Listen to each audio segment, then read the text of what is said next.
तो आप ये सोच रहे हैं कि जहाँ ये जहाँ पिछड़ गया कुछ क्षेत्र, उस बिल- क्षेत्र को आप आगे लाना चाह रहे बिल्कुल हैं। आगे लाना चाहता हूँ। आखिर जो लोग गरीब लोग हैं, हालांकि वोटर तो है ना, उनको वोट डालने का अधिकार है ना, और वोट वो दे भी रहे हैं। जब उनको वोट डालने का अधिकार है और हम उनका वोट ले भी रहे हैं, तो उनका काम करने का भी अधिकार हमारे ही है। हम ही उनका काम एक करेंगे। सवाल और कर लेता हूँ आपसे। अच्छा। और उन जब से उनका कारोबार ठप पड़ा है, तब से कई बार मुझे जो है धमकी आ चुकी है, मारने की भी धमकी आ चुकी है, जिसका संबंध में मैंने थाना पटेल नगर चौकी IGT में तहरीर भी दी है कि लगातार मुझे धमकी आ रही है। सोशल मीडिया पे मुझे धमकाया जा रहा है। व्हाट्सएप ग्रुप जो हमारे वार्ड का है, उस व्हाट्सएप ग्रुप में के माध्यम से भी मुझे धमकाया जा रहा है बार बार कि आप जो है इस अभियान से निकल जाए, नहीं तो तुम्हारे साथ बहुत बुरा होगा। तो इस तरह की धमकियां मुझे मिलती रहती है, लेकिन मैं समझता हूँ कि मैं, और जहाँ तक कि बाहर के लोगों के यहाँ पर रहने की बात आती है, कई लोग गरीब लोग ऐसे होते हैं जो नशा जो बेचते हैं, वो नशे वाले अक्सर ऐसे लोगों को टारगेट करते हैं कि जरूरतमंद लोग कौन। अच्छा, अभी आपकी क्या तैयारी है लोगों के बीच में जो है, क्योंकि देखा जाता है कि आसपास के क्षेत्रों में आपके छोटे छोटे बैनर भी लगे होते हैं, तो आपकी क्या तैयारी है इस बार की? आप क्या सोच रहे हैं कि जो आपका क्षेत्र है, वार्ड नंबर 78 है, काफी बड़ा है, तो क्या विचार है आपके लोगों के प्रति? क्या आप करना चाहते हैं उनके लिए? क्या दिमाग में है आपके? देखिए, ज्यादा कुछ तो नहीं। एक पार्षद जब आप चुनाव जीतता है, तो मुझे नहीं लगता कि वो किसी को रोजगार दे सकता है या किसी को खाने को दे सकता है। छोटे मोटे काम होते हैं, सड़कें बन गई, नालियां साफ हो गई, लाइटें लग गई, किसी का आधार कार्ड बनवा दिया, किसी का पैन कार्ड बनवा दिया, किसी की पेंशन लगवा दी गरीब विधवा की। ये काम होते हैं पार्षद के, और वो काम भी अगर ना हो पाए, तो मैं समझता हूँ कि फिर पार्षद ही बेकार ही है, पार्षद होना ही बेकार है। अगर आप अपने क्षेत्र की सफाई नहीं रख सकते, अपने क्षेत्र का ध्यान नहीं रख सकते, जो आपको नगर निगम से कर्मचारी मिलते हैं, उन कर्मचारियों की ड्यूटी आप सही तरीके से नहीं लगा सकते। एक क्षेत्र, एक पार्ट पूरे क्षेत्र का, एक पार्ट तो आप एक महीना भी नहीं आ रहा कोई सफाई करने के लिए, और एक पार्ट ऐसा है कि वहां पे डेली कर्मचारी जा रहे हैं। तो क्या आपको ये सिस्टम सही नहीं करना चाहिए एक पार्षद को? तो आप ये सोच रहे हैं कि जहाँ ये जहाँ पिछड़ गया कुछ क्षेत्र, बिल, उस क्षेत्र को आप आगे लाना चाह रहे बिल्कुल हैं। आगे लाना चाहता हूँ। आखिर जो लोग गरीब लोग हैं, हालांकि वोटर तो है ना, उनको वोट डालने का अधिकार है ना, और वोट वो दे भी रहे हैं। जब उनको वोट डालने का अधिकार है और हम उनका वोट ले भी रहे हैं, तो उनका काम करने का भी अधिकार हमारे ही है। हम ही उनका काम करेंगे। एक सवाल और कर लेता हूँ आपसे। आप क्योंकि चुनाव आने वाले टाइम में चुनाव लड़ेंगे आप पार्षदी का, नशे की एक बहुत बड़ी लत जो छोटे परिवार है, गरीब परिवार है, वहां तक वो नशा पहुंच गया है। पहले अमीर अमीर परिवार में हुआ करता था ऐसा कि कुछ अमीर लोगों के जो सिस्टम थे, कुछ बच्चों को मतलब नशे की लत लग गई, तो कहीं ना कहीं उसमें कहीं सेंटर में डाल देते थे। लेकिन जो गरीब परिवार है, जो नशा मुक्ति केंद्र में नहीं डाल सकते, आपकी टीम ने उस पर पहले भी काम किया है, तो क्या अभी तक उस पर काम हुआ है? कितने लोगों को आप कहीं ना कहीं नशा छुड़वाने में कामयाब रहे, और कितना आप उस पर सख्ताई कर रहे हैं अपने क्षेत्र में? देखिए, जैसे कि आप जानते हैं कि मैं पिछले 5-6 साल से नशे के खिलाफ एक अभियान चला रहा हूँ, जी जी जी। और काफी लड़के मैंने सुधार भी दिए हैं, नशा मुक्ति केंद्र भी भेज दिए अपने खर्चे पे। जिनके माँ बाप ये पैसे अफोर्ड नहीं कर पाते कि हाँ भाई हम अपने को सुधार में भेजेंगे, तो हमारे पास पैसे नहीं है, हमारा बच्चा कैसे सुधरेगा, जितनी भी मदद हमसे हो सकती है वो भी हमने की है।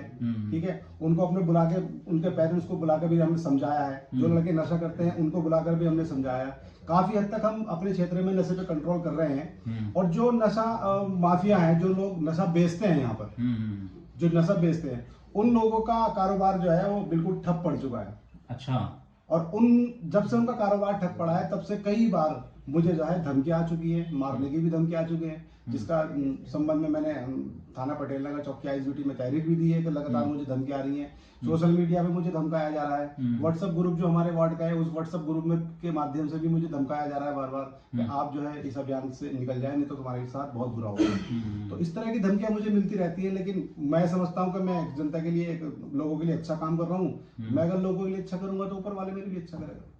अच्छा, बहुत सारा लोग ऐसे भी हैं जो लोग मतलब कुछ विधवाएं बहनें भाभी जो भी हैं वो भी हैं, और साथ में कुछ लोग ऐसे भी हैं जो बाहर से आकर रह रहे हैं। ठीक है, तो क्या मान लो कि हमारी हमारी जो व्यवस्था है, क्या उस व्यवस्था में वो लोग भी हैं जो बाहर से आकर यहाँ हमारी उनके पास एक सुरक्षा होनी चाहिए। तो ऐसी स्थिति में जो बाहर के लोग आ रहे हैं, वेरिफिकेशन, ये सब तमाम चीजें, क्या उसका भी ख्याल रखते हैं आप? जी बिल्कुल ख्याल रखते हैं हम। जो भी हमारी कॉलोनी में, हमारी नॉलेज में अगर कोई किराएदार आया है और हमें लगा कि ये हमारी कॉलोनी में नया है, तो हम उसके मकान मालिक से मिलते हैं और उसका सत्यापन कराते हैं प्रॉपर तरीके से। और सत्यापन होने के बाद फिर जो है उस का जो लेटर होता है वो मकान मालिक को देते हैं। और ऐसा नहीं है, जो हमारे पटेल नगर थाने की पुलिस है वो भी बहुत सक्रिय है। वो किसी भी दिन, 10 दिन में, 20 दिन में, 1 महीने में, किसी भी दिन सुबह 5 बजे 6 बजे वो अपना कॉलोनी में आ जाते हैं और सत्यापन करना शुरू कर देते हैं कि किसके सत्यापन हो रखे हैं, किसके नहीं हो रखे हैं। और जहां तक कि बाहर के लोगों के यहाँ पर रहने की बात आती है, कई लोग, गरीब लोग ऐसे होते हैं जो नशा जो बेचते हैं, वो नशे वाले अक्सर ऐसे लोगों को टारगेट करते हैं कि जरूरतमंद लोग कौन है। अब मान लो कोई यूपी से आया या कोई कहीं दिल्ली से आया यहाँ काम करने के लिए और उसका काम नहीं लग रहा है, तो नशे के जो तस्कर होते हैं वो ऐसे लोगों को टारगेट करते हैं कि ऐसे लोग चिन्हित करो ताकि हम इनसे नशा बिकवा सकें अपना। ठीक है। तो वो गरीब लोग होते हैं, उनको पैसे की जरूरत होती है, वो कहीं ना कहीं जो है ना टूट जाते हैं आके कि यार ये छोटी छोटी पुड़ी ये तो है, ये 5-7 बेचनी है, 500 मिल जाएंगे। 10 मिनट में वो बेच के आ जाते हैं, 500 उनकी जेब में आ जाते हैं। तो अब जब वो बेचना शुरू कर देते हैं तो कुछ टाइम बाद वो फिर वो देखते हैं कि इसमें है क्या, इसको हम पी के भी देखें। ठीक है। जब फिर वो पीना शुरू कर देते हैं तो वो लत्ती बन जाते हैं। अच्छा, ये वार्ड नंबर 78 कहाँ तक है ये जो ये वार्ड नंबर 78 ISBT से लेकर के और गुप्ता स्टोर तक, सुभाष नगर रखे हैं जी। उसके बाद दूसरा वार्ड, उसके बाद दूसरा वार्ड स्टार्ट। ठीक है। तो इसमें जो आपकी तैयारी है, उसको इस बार आप चुनाव लड़ने के लिए तैयार है? अगर टिकट की भी आप तैयारी कर रहे होंगे, कांग्रेस से टिकट होने की? जी बिल्कुल। जैसा कि मैं कांग्रेस का सिपाही हूँ, कांग्रेस का कार्यकर्ता हूँ, तो मेरा फर्ज बनता है मैं अपनी पार्टी से अपने लिए टिकट मांगूं। और जिस हिसाब से पिछली बार मैंने चुनाव लड़ा और जनता ने मुझे इतना प्यार दिया, इतने वोट मुझे दिए, ये पार्टी के पास भी पूरा रिकॉर्ड है कि कितना वोट मुझे मिला। तो मुझे पूरी उम्मीद है कि इस बार जो है पार्टी मुझे मुझ पर विश्वास जताएगी, और पार्टी अगर मुझ पर विश्वास करती है तो मैं पूरी कोशिश करूंगा कि पार्टी को इस सीट दोबारा से अच्छे मार्जिन से जिताऊं।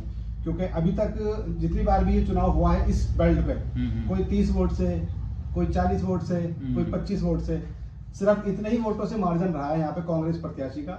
और मेरा ऐसा मानना है कि पार्टी अगर मुझ पर विश्वास करेगी और करना चाहिए, जिस तरीके से मैं मेहनत करता हूँ अपने वार्ड में, तो मुझे पूरी उम्मीद है कि मैं 500 प्लस वोटों से इस सीट को जीत के पार्टी को दूंगा। ठीक है।